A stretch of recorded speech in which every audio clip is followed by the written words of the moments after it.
What's good, everybody? Steve from Scroll Rips here with you again. I thought it'd be interesting to make a little bit of a different video today, talking about kind of how things have changed in the collecting space, and like over the last year or so, right, with product becoming so much more difficult to get a hold of. If that changed how you collect and kind of how you feel about the hobby or that sort of thing. So I'm going to talk a little bit about my personal experience and how that's changed for me, and then I'd love to hear from you guys in the comments. Let me know how things have kind of developed over the last year or so. So really, what I'm getting at here is the difficulty in reaching product or accessing product, especially at MSRP. Um, there's a lot of places out there that you can't get a hold of any product, even at uh, higher than MSRP rates, market price. You know, so for me personally, right, you used to be able to go to Walmart, and most of the time I'd have an idea of when about the time they'd be restocking, what time of the week, and I'd be able to hop in there, check it out, see if there's anything worthwhile. Typically, just looking for certain sets, but usually they had something on the shelf, like at least an ETB of something. And at the time, like maybe Twilight Masquerade or something that I wasn't particularly interested in picking up, but at least they had stuff on the shelf.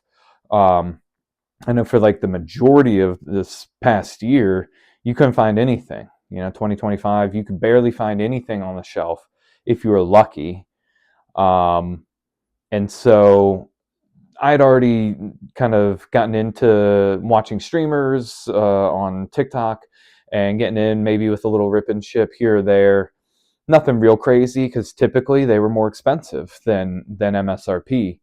Um, but I still had access to stuff at MSRP, so that's why I'd go out and try to find product myself.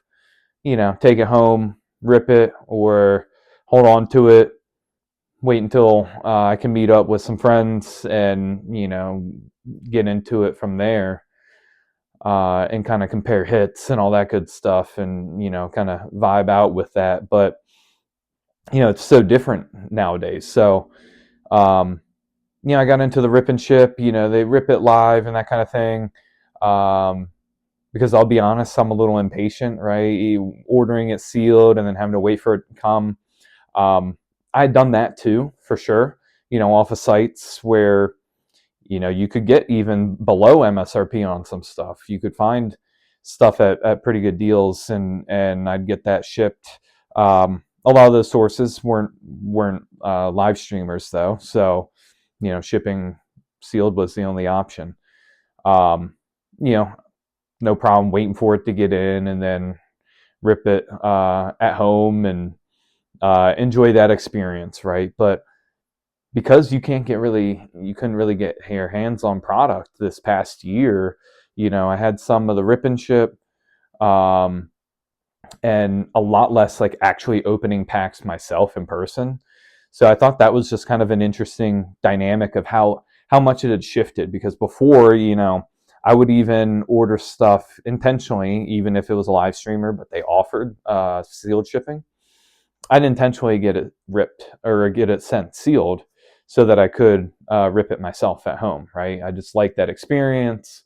Actually getting your hands on the cards, the anticipation of opening it and fanning the cards out and looking for, that indication of, that glittery kind of silver of an SIR, if it's English product, and, um, I really enjoyed that. So that was a big part of the hobby for me.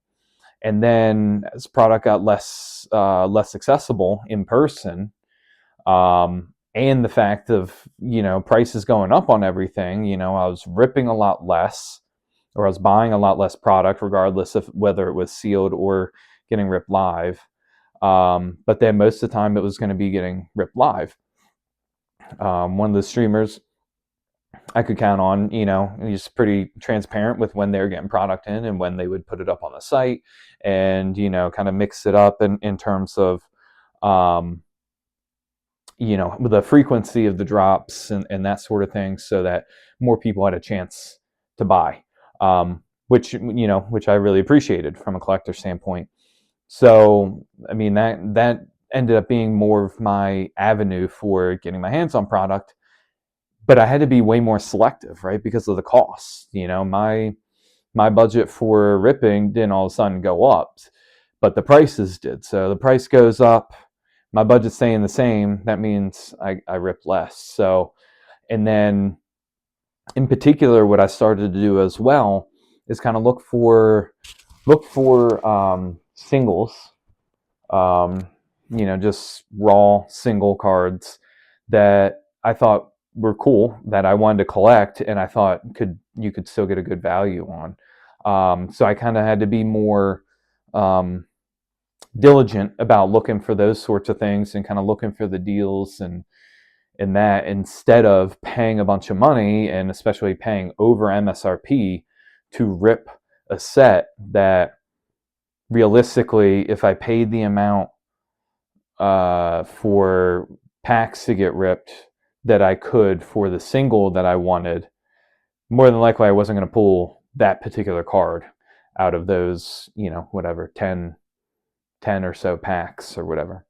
So, I turned to buying more singles. Not that I had never done that before, but, it was just a different kind of different perspective it kind of forced me to have on it, right? If my discretionary income and my entertainment budget, or whatever you want to call it, was staying the same, then, I had to find an alternative for, still getting the stuff and still enjoying the hobby. So I was just curious if anybody else kind of noticed that shift. I mean, I think it's easy to say, right? Okay, yeah, the prices went up, and because stuff was less accessible, right? People in general were ripping less. Okay, understood. But like, did you have to go out and, your normal rip it yourself, buy sealed, take it home, or buy sealed, get it delivered, and rip it at home, sort of thing? Or, were you a person that would normally go out to an LGS and buy stuff there and rip there, except, now because of the limited quantities or that kind of thing, or the pricing, you decided, that's not the best avenue for you to go anymore? Um, and then what alternatives did you find? Yeah, I think it's just an interesting time to be in the hobby. So I thought it would be an interesting topic to kind of open up for some kind of discussion here in the community, and um, you know, just want to hear what's going on, and kind of get a finger on the pulse of how everybody else is feeling in the space, because I just noticed it. I don't know if it was just earlier today or yesterday. I just started thinking about it. It's like, you know what? Like, yeah, the way I collect has really changed. It's really evolved over the last year by being more selective in what I buy. Um, Typically not buying as much in person, and not ripping as much packs myself.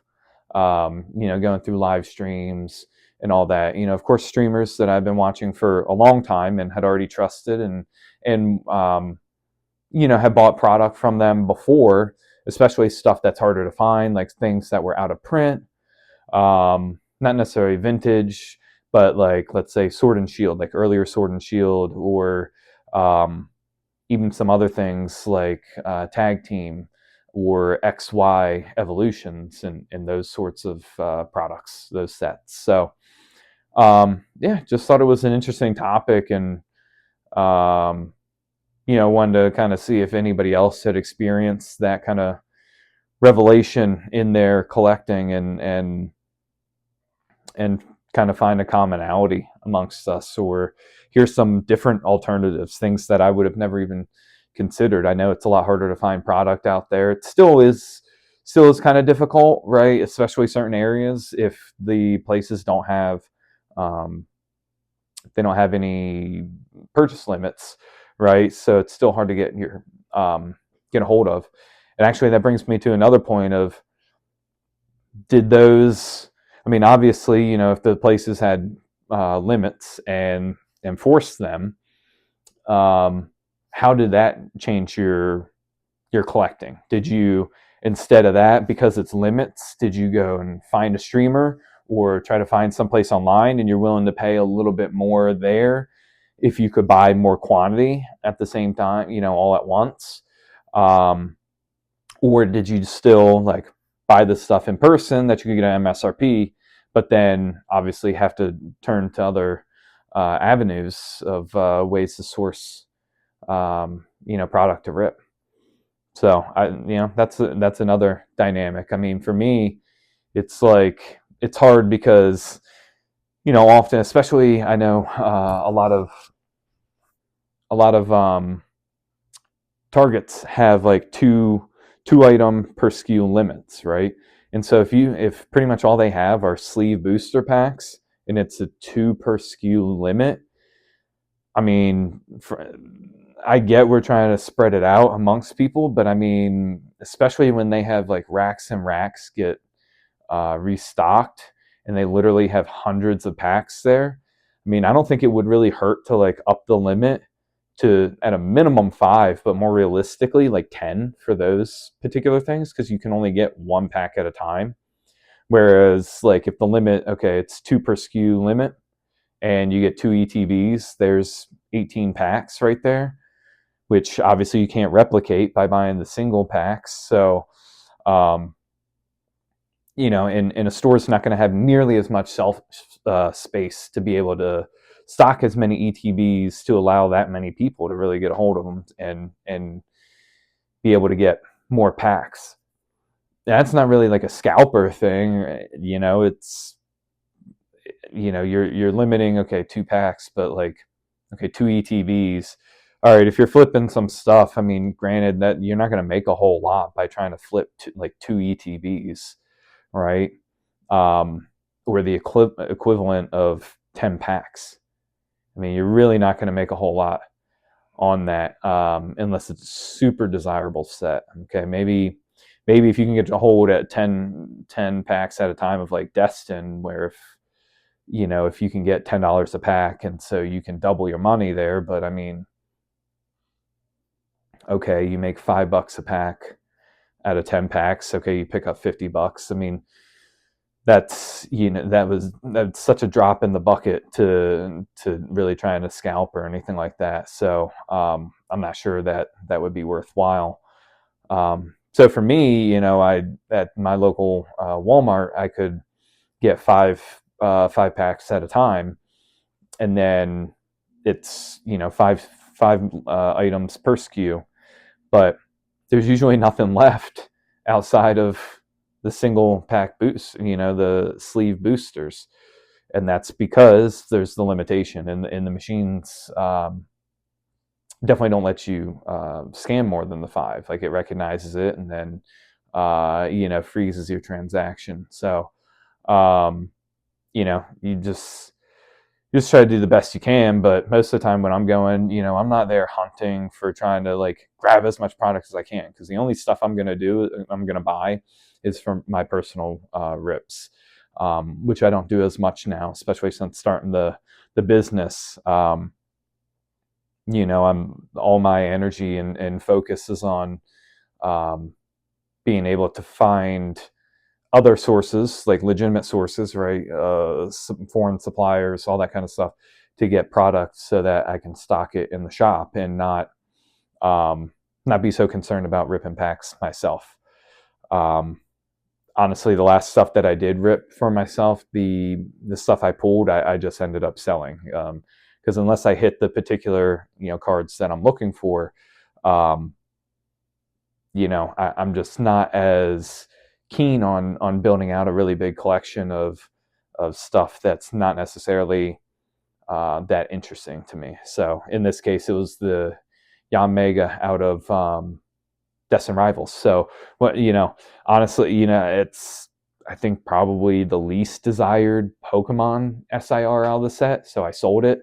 Um, and I priced it to sell, just because I was trying to get at least a little bit of money back from it, because I wouldn't really get anything personally from a collector standpoint out of having that in my collection, adding that one. There's some art rares and or illustration rares and things that would be cool. It's like, okay, yeah, I'll put that in the binder, and that'd be cool. But then there's others that's just like, yeah, not even interested. So I try to move that stuff on eBay or something. So anyway, weird tangent there for my personal kind of collecting philosophy there. But again, just wanted to see where you guys were at with how you feel collecting has changed for you over the past year or so, with how Pokemon has evolved in terms of accessibility of product, the pricing of product, and how it's stocked in stores, big box stores, or even places like GameStop, which I guess you can put under the umbrella of a big box store, but they're charging market price, whereas places like Walmart and Target are charging their normal MSRP. So just an interesting topic. Please let me know in the comments, right? Hit up the comments. I'd love to have a conversation about it. Or go ahead and make sure you check me out when we're live on TikTok. We're going live most evenings now, around 8 Eastern, most weeknights. Might take off at least Fridays a little bit. Seem to be a little bit slower, but that way also I can have some time for the personal life. But make sure you catch us live. Hop in the chat. Let me know your thoughts on this or any of the other videos that we've made. Make sure you check out the videos about the giveaway going on. We've got going for January.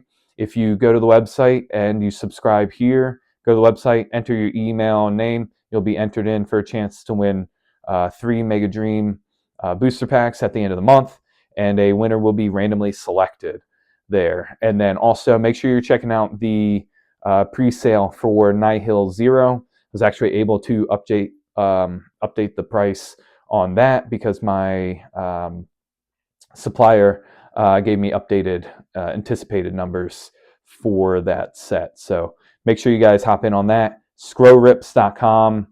Go check it out. Enter the email. Subscribe here so that you're entered for the giveaway. And then check us out on TikTok, Scrowrips there, and IG, Scrowrips too. So appreciate you guys checking out the video. If you made it this far, appreciate the support so far. Have a good one, guys.